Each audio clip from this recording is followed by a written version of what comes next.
40, 50, 80.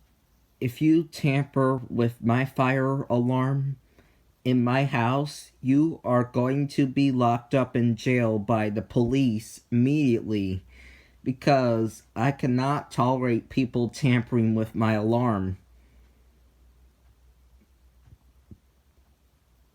It's my alarm. It's not your alarm. If anyone tampers with my fire alarm, I will call the police to send them to jail because it's not your alarm. It's my alarm.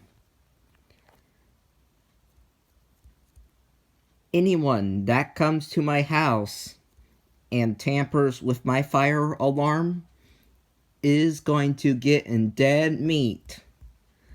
So don't do that. You are going to get arrested if you tamper with my fire alarm. So don't do that. If you come to my house and you tamper with my fire alarm, you are going to be locked up in jail. I mean it.